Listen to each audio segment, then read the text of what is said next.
Relance de la filière du palmier à huile au Bénin. Sur tout le territoire national se déploie une régénération de plantations à la faveur de la deuxième édition. Le ministre Gaston Kossi Dossoui, infirmier national, a donné l'exemple. Harmonisation du baccalauréat dans l'espace UEMOA, sujet au cœur d'une rencontre entre le président de la commission interparlementaire CIP-UEMOA et le président du Parlement béninois. Il est question d'amener le Bénin à s'aligner sur un baccalauréat ouest-africain. Et puis, attention, alerte à la montée des eaux du fleuve Mono. Il a débordé de son lit dans plusieurs localités traversées. Constats et conseils des responsables en charge de la prévention et de la gestion des risques dans ce journal.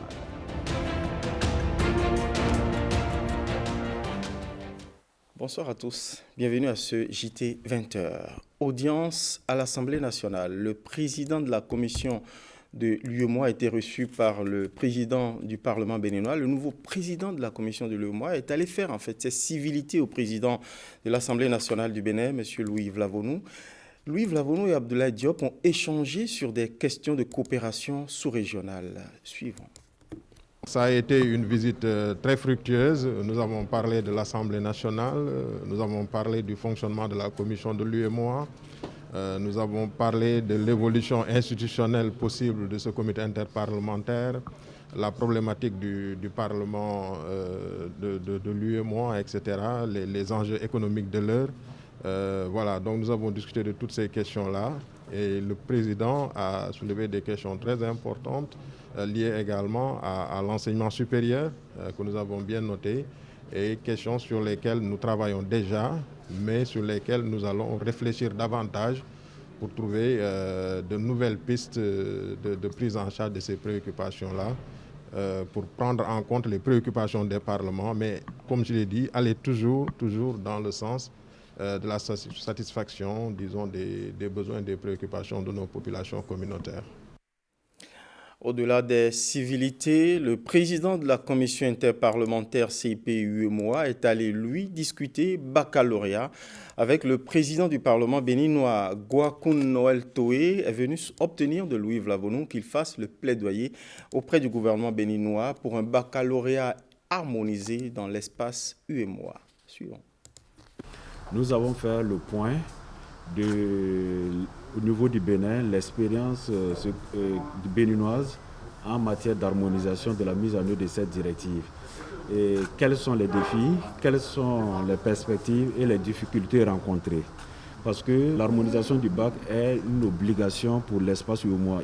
On doit aboutir dans le moyen terme à un bac unique pour les 8 pays au niveau de l'espace UEMOA.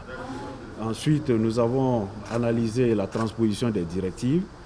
Et vous savez qu'en mars, la conférence des chefs d'État et de gouvernement a pris des décisions en ce qui concerne la maladie à coronavirus au niveau de l'espace UEMOA. Ces décisions concernent l'harmonisation des prix qui devrait être de 25 000 francs CFA pour chaque pays. La validité de ce test qui est de 5 jours sur l'ensemble des 8 États et aussi la non-reprise de ce test à l'arrivée. Quand un test est fait dans un pays X, à votre arrivée dans le pays Y, ce test est reconnu valable parce que ça doit répondre à un certain nombre de principes. Donc nous avons plaidé auprès du président de l'Assemblée nationale, son Excellence, afin qu'il puisse interpeller le gouvernement, l'exécutif, pour se conformer à cette décision qui a été prise par la conférence des chefs d'État. Et puis le comité interparlementaire de l'UEMOA était en séjour de travail au Bénin pour faire un état des lieux des activités de l'institution communautaire. À l'issue des assises, le président de l'Assemblée nationale du Bénin, Louis-Yves Lavonu, a offert un dîner de gala à ses hôtes. Nathalie Doris Olabi. Animation traditionnelle sur fond de démonstration magique des Angbeto pour planter le décor. Les membres de la délégation du comité interparlementaire de l'UEMOA ne s'en sont pas privés le temps d'une soirée. C'est le moment choisi par le président de l'Assemblée nationale du Bénin, Louis-Yves Lavonu, pour recevoir ses invités de marque autour d'un dîner, mais aussi pour célébrer les solides liens de fraternité entre membres d'une même institution, l'UEMOA.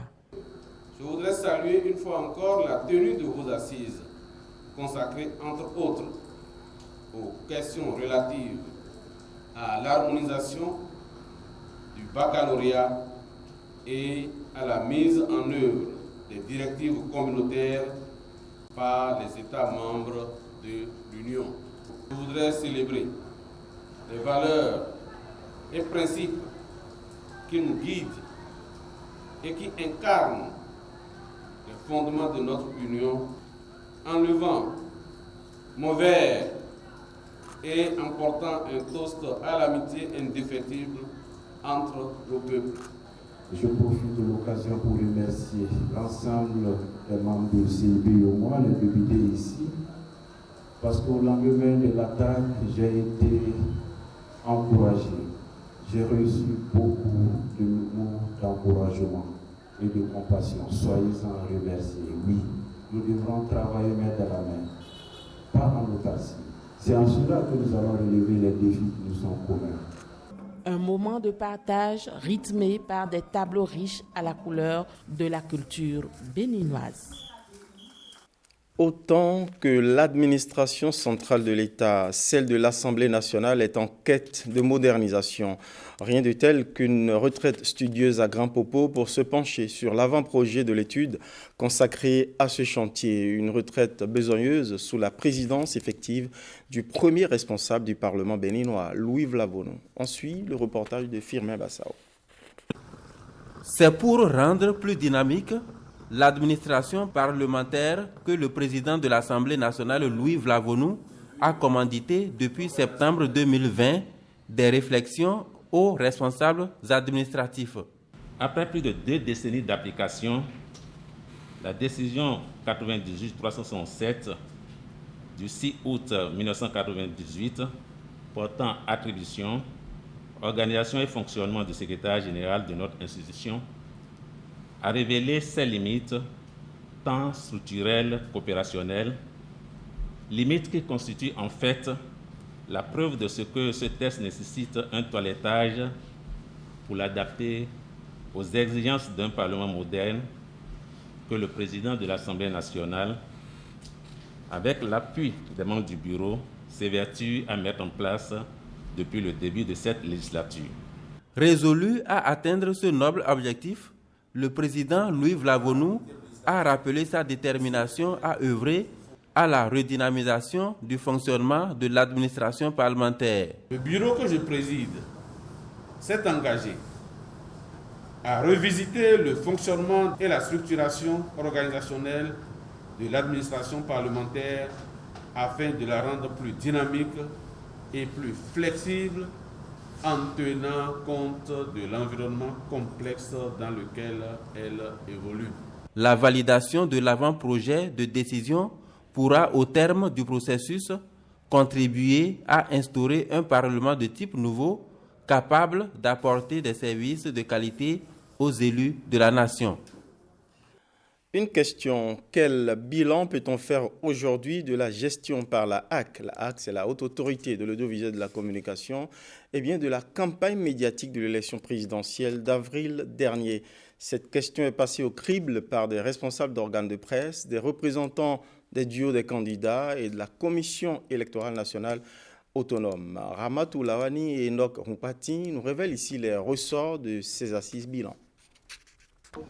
À l'initiative de la Haute Autorité de l'Audiovisuel et de la Communication, les maillons importants et incontournables du processus électoral évaluent la gestion de la campagne médiatique de l'élection présidentielle d'avril 2021. Le président séminaire permettra d'évaluer nos forces et faiblesses à l'aune des objectifs contenus dans la décision numéro 21001/RAC portant création de la commission temporaire chargée de la campagne médiatique et de la décision numéro 21017/RAC portant réglementation de la campagne médiatique pour l'élection présidentielle 2021. Rémi Prosper Moretti et les 8 conseillers ont signé un véritable coup de maître pendant cette période de campagne médiatique malgré les difficultés. La gestion du secteur des médias, surtout en période électorale, reste complexe et délicate. L'implication et l'influence des médias en ligne sont de plus en plus grandissantes et ont tendance à se soustraire aux formes de régulation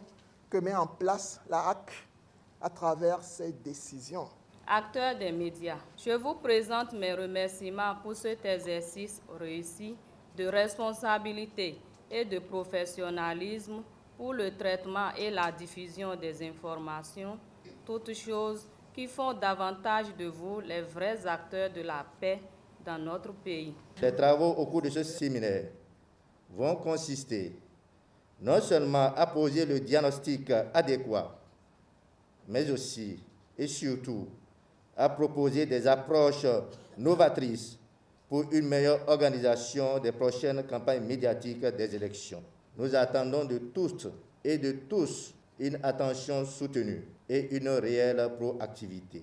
L'expérience enrichissante de nos partenaires invités au présent séminaire nous sera d'un précieux atout. Les travaux de ce séminaire durent 112 heures. Premier pas inaugural pour la vice-présidente de la République en sa qualité de grande chancelière. Et c'est le ministre d'État en charge du développement que Mariam Tchabi Talata Zimé a décoré pour sa première. Abdoulaye Biotchane a été ainsi fait grand officier ce vendredi matin à Cotonou. Une deuxième citation pour le ministre d'État dans l'Ordre national du Bénin après celle reçue en 2006. Nicanor Kovi et Françoise Insou. Ceci n'est pas une médaille d'ancien combattant, mais la rançon d'un homme d'exception reconnu comme tel par l'État béninois. À Sémé-City, les portes de l'Ordre national s'ouvrent une deuxième fois au ministre d'État, coordonnateur de l'action gouvernementale. Au nom du président de la République, grand maître de l'Ordre, élevons à la dignité de grand officier de l'Ordre national du Bénin. Abdoulaye Biotchane admis commandeur dans l'Ordre national du Bénin, c'était il y a 15 ans. Abdoulaye Biotchane, grand officier aujourd'hui, la vice-présidente de la République se fait chroniqueuse de circonstances, des mérites d'un homme de devoir. C'est une fierté et un honneur pour moi de recevoir ce jour un cadre émérite de la nation, une figure emblématique et exceptionnelle ayant marqué l'histoire administrative, politique et sociale de notre pays. Quand l'on a présidé la Banque ouest-africaine de développement et que l'on détient un record de longévité à la tête du ministère du Développement, il subsiste encore en l'homme une once de fierté pour s'incliner devant pareils honneurs de la République.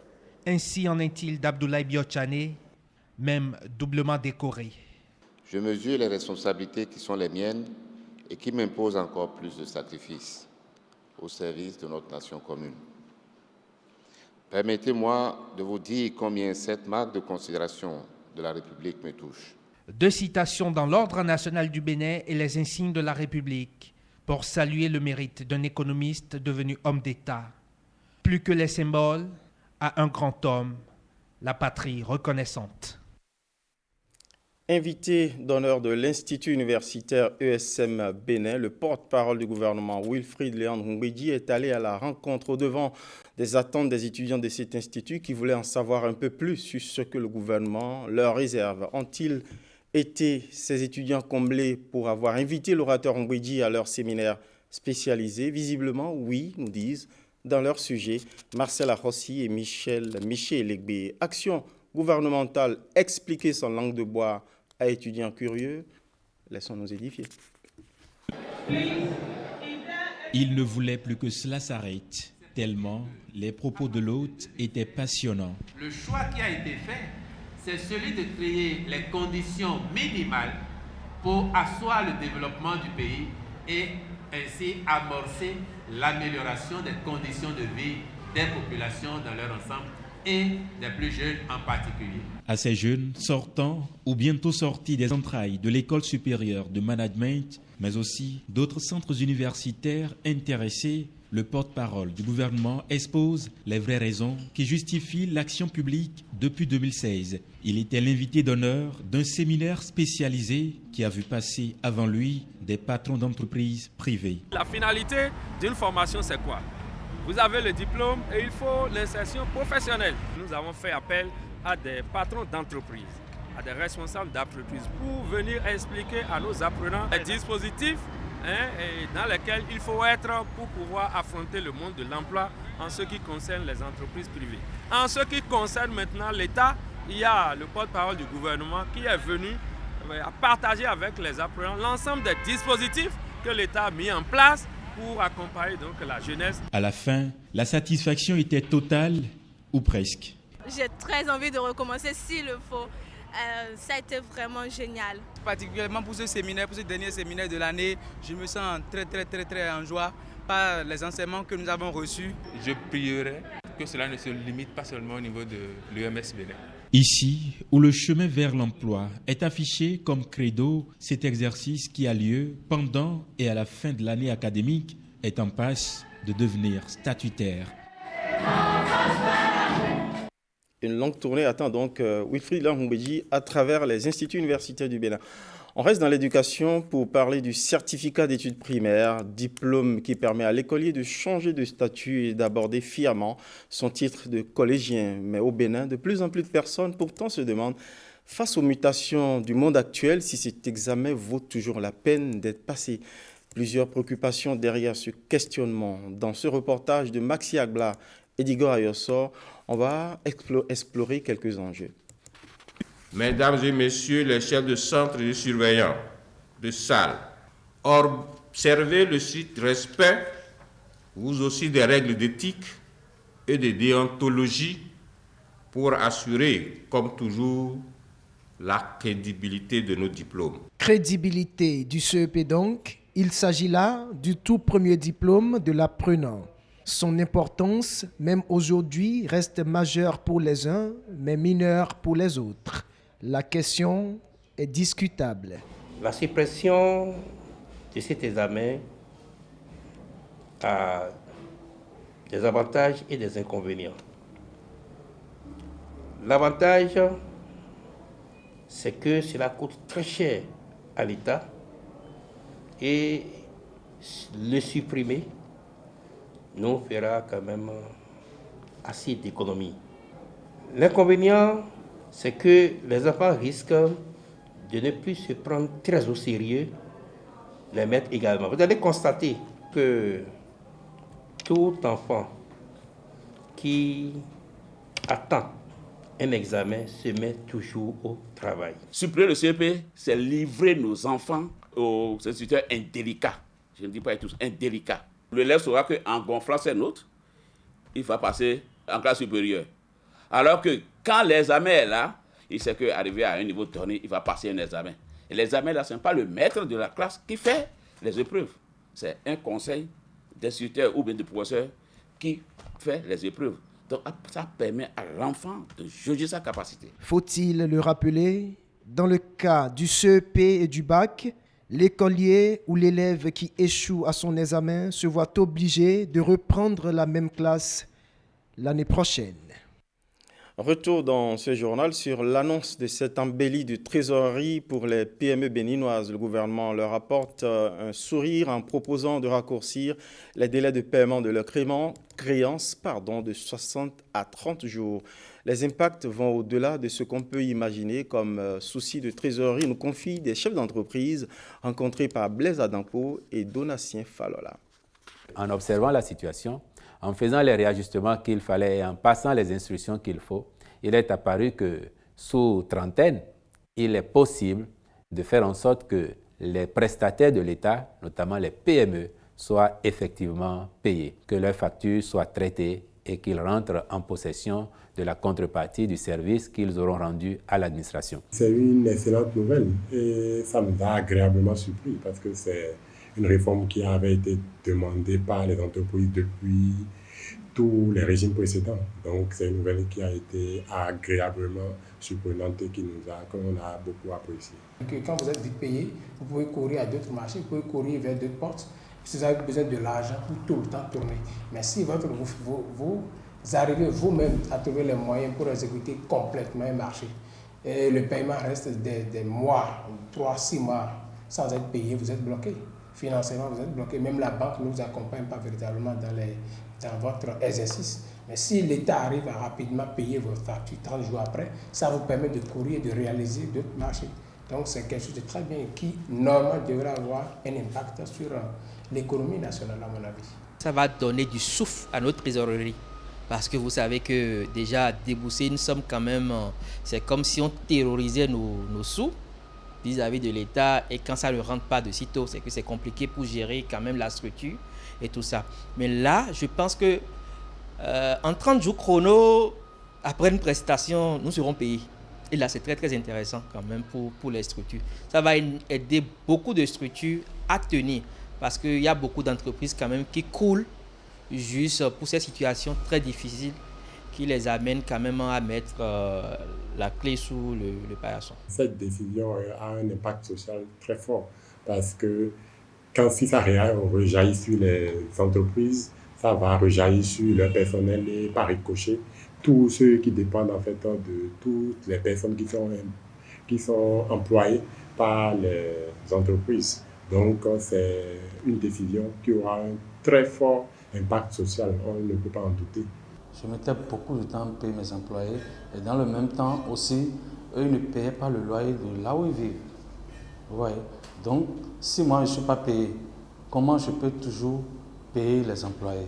Quand la décision est tombée hier, il y a un parmi eux qui m'a même appelé pour dire « Ah, patron, c'est 1 mois maintenant, donc on sera content régulièrement à partir de cette décision gouvernementale. » Moi, je me suis déjà levé ce matin en bradissant ça avec les partenaires pour dire, voilà, le chef de l'État a fait un pas vraiment important pour nous.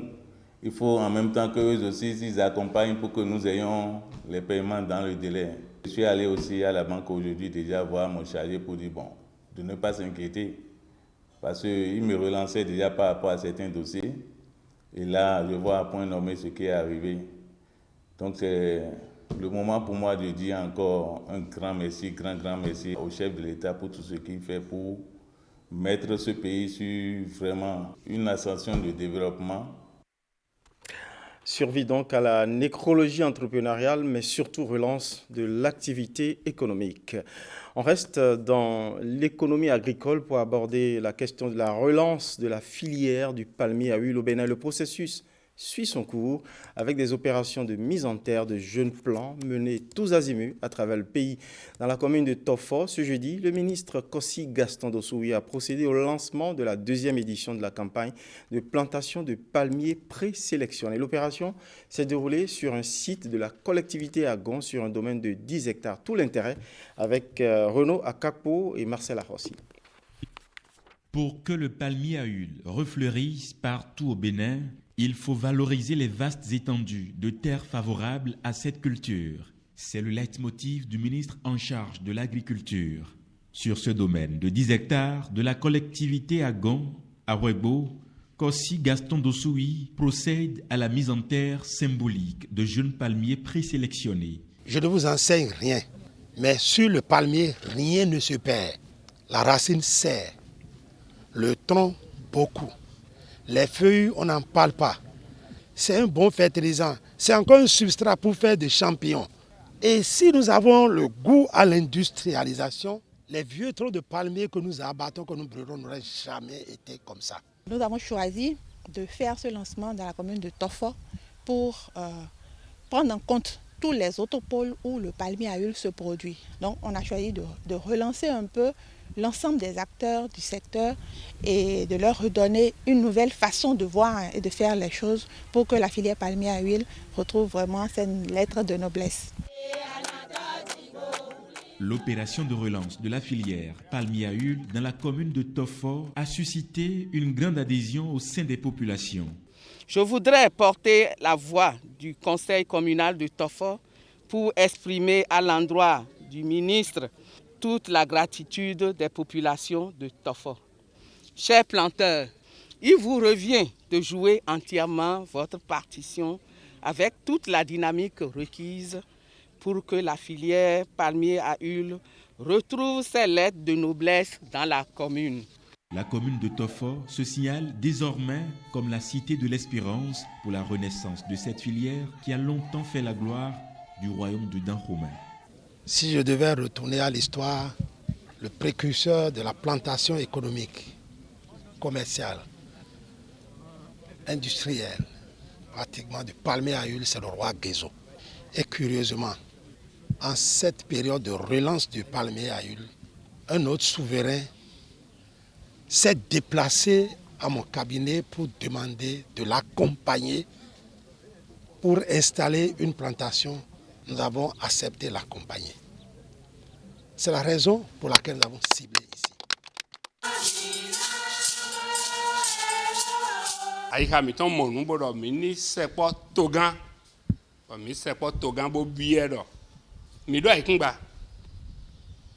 Nous avons sollicité l'appui de l'État et notre appel a été entendu. Nous saluons cette initiative du gouvernement. Nous invitons les autres cours royales à nous emboîter le pas. Nous attendons aussi l'appui du gouvernement pour l'effectivité de la mécanisation agricole ici à Tofo.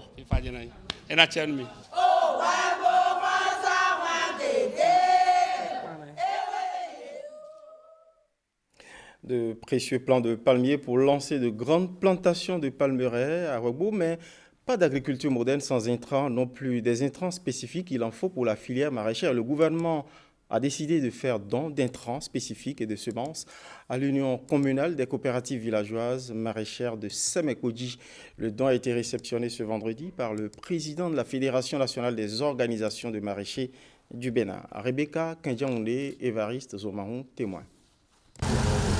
Un appui pour booster la production maraîchère à Semekodji. 22 tonnes d'engrais NPK, 15 tonnes d'engrais urée, en plus des semences pour la culture des carottes et des tomates. Le tout d'une valeur de près de 28 millions de francs CFA. Un appui qui vient s'ajouter à la longue liste de doléances déjà satisfaites par le gouvernement. Aujourd'hui, vous bénéficiez des intrants spécifiques. La suite dépendra de vous. Il est essentiel qu'on arrive à montrer au gouvernement qu'il ne s'est pas trompé en vous faisant confiance. Et c'est à travers l'utilisation. L'accès aux intrants spécifiques, une des difficultés que rencontrent souvent les maraîchers. L'Union communale des coopératives villageoises maraîchères de Semekodji est donc consciente de la valeur de ce don du gouvernement à travers le ministère de l'Agriculture. C'est le lieu pour moi de saluer et de témoigner de tout le travail que vous avez fait pour rendre possible la cérémonie d'aujourd'hui. Je prends l'engagement, au nom des maraîchers de la commune de Semekodji, qu'un bon usage sera fait de ces intrants. C'est donc parti pour de nouvelles saisons de culture. Grâce à ces intrants, ces maraîchers pourront améliorer leur productivité afin de mieux remplir le panier de la ménagère. Attention, ceci est une alerte. Montée des eaux du fleuve Mono qui déborde de son lit sur tout son tracé dans les localités traversées. Approchés par notre équipe du Monokoufo, les responsables en charge de la prévention et de la gestion des risques et catastrophes font le même constat et tirent la sonnette d'alarme. Il s'explique à travers ce reportage de Abdoulofou Idrissou et Aziz Alagbe. Dans certaines localités de la commune de Grand Popo, les eaux du fleuve Mono commencent à prendre de la hauteur. Les relevés ne sont pas alarmants, mais ils indexent des signes avant-coureurs d'inondation selon les structures compétentes. Nous avons le niveau de l'eau qui est à 3,3 mètres de hauteur dans le fleuve. Au niveau du Atiémé, ça sous-entend déjà que nous sommes dans une situation verte. Il n'y a pas encore d'inquiétude. La situation n'est pas alarmante. Mais on ne sait pas ce qui va se passer dans les jours à venir. Les tentes qu'on avait utilisées il y a 2 ans sont encore en place.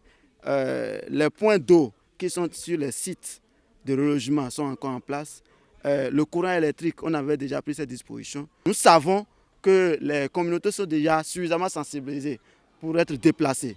Au niveau départemental, les signaux perçus sont suffisants pour activer la plateforme de prévention et de gestion des risques et catastrophes. Nous avons échangé avec monsieur le préfet qui a instruit les membres de la plateforme départementale de réduction des risques de catastrophes et d'adaptation au changement climatique à l'effet de se réunir en vue de faire le point de la situation et de savoir les dispositions pratiques à prendre. Pour le moment, la situation n'est pas encore au rouge. Aussi, les populations sont-elles appelées à plus de prudence lors de leurs activités sur le fleuve et à son voisinage. La situation n'est pas encore au rouge, mais on fait très attention sur les abords du fleuve Mono. C'est la fin de ce journal. Merci pour votre fidélité. Merci à toutes les équipes rédactionnelles et techniques qui en ont assuré la confection. Bonsoir chez vous.